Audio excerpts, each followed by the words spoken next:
I'm speaking for a large group of people who feel the same way I do. I haven't put a magic spell in the world. There's a large group of people who agree with what I say, and it hasn't been said before, and I'm out here saying it, so they're gonna be fervent fans. And also I feel like a lot of the people who are fans of mine and genuinely listen to my advice, their lives improve.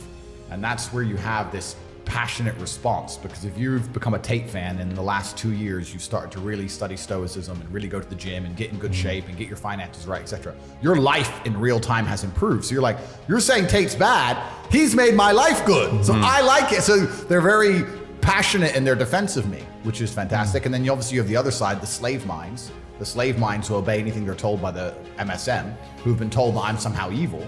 So they're passionate about disliking me. Just a full circle realization when you get to the point where, as frustrating as it was, you need this slave class of people who buy bullshit so that I don't have to do bullshit stuff, which is great.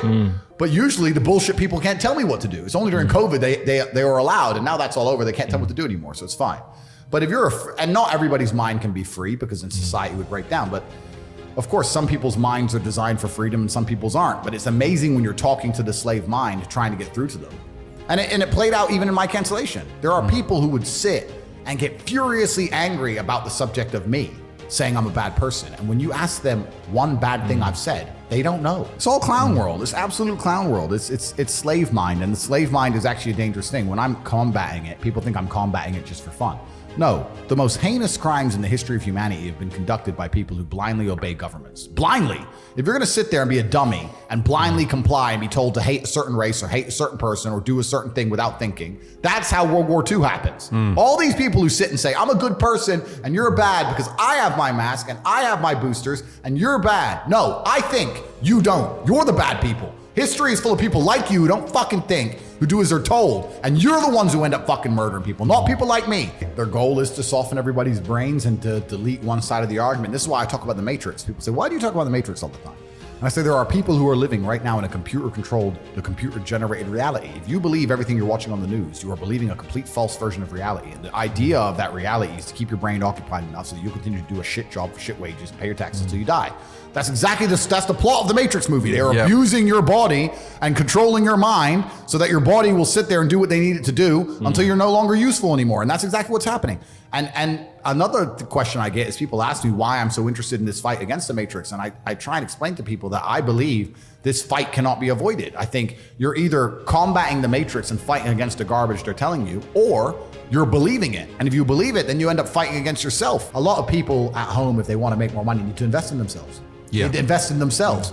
And maybe they've been taught, well, if I just save. Let me say to everyone here at home, if you are saving less than 10 grand a month and you're just saving, your chance of being rich is fucking zero.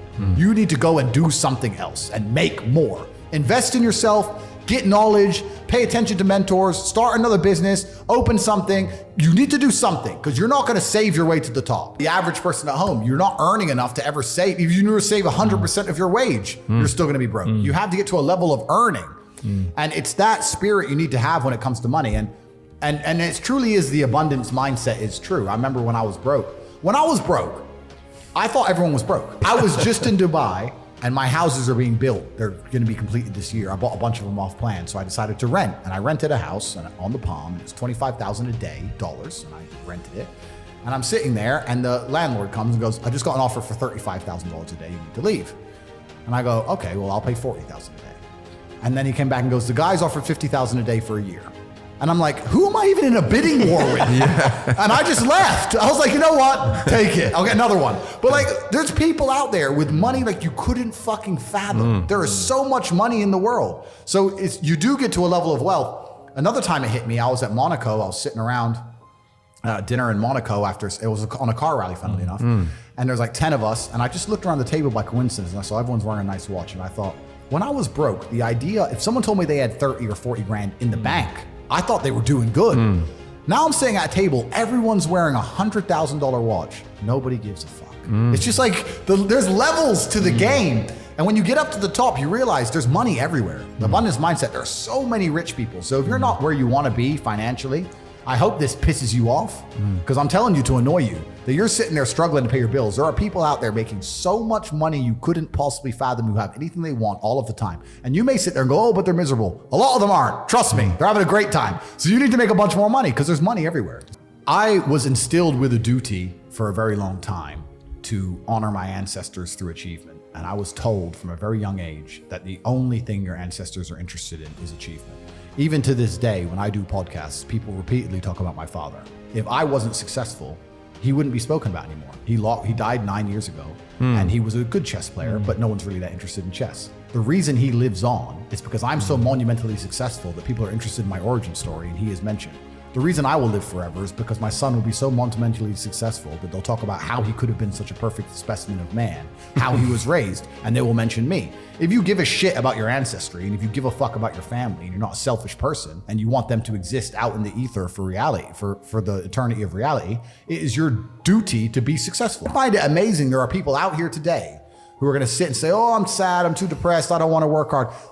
Do you understand that only 200 years ago, there were peasants out working a field, starving, surviving the Black Death, surviving the plague, struggling to exist just to reproduce so that 200 years later, you can be the end of their bloodline for you to sit on your ass and do fucking nothing.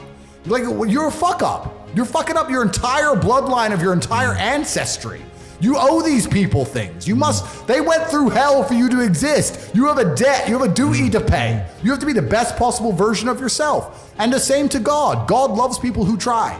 God loves people who work hard. It's amazing if you try your very best all the time, what God will give you. He'll give it to you, anything you want, if you actually try. Not convincing yourself you try, actually try. They're different things. But yeah, I was instilled with this because from a young age, my dad said, you're a Tate. And Tates are the greatest people on the face of the planet. And there's gonna be a day I'm not here anymore, and they're gonna talk about me because of how fantastic you are. So go do your fucking job. And I said, yes, sir. And here I am. One of the most terrifying, but also gratifying things of life as a man is that we're all born relatively valueless. I don't think women are born that way. A woman, if she's born, especially if she's attractive, has an innate value. People just want her no matter what.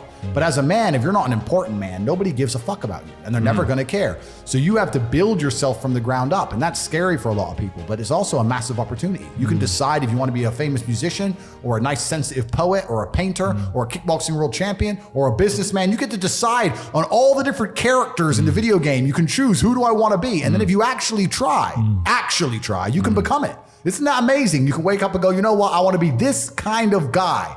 I knew who I wanted to be. I wanted to be the dude pulling up in the Lambo, 3 a.m, gets out. Everyone's like, who is this big, strong, rich dude? I wanted to be that man, so I became him. And if you don't want that, if you want to go be a musician and play guitar and get a bunch of chicks and chill in Bali and smoke weed, whatever, go, you can choose your character and build it.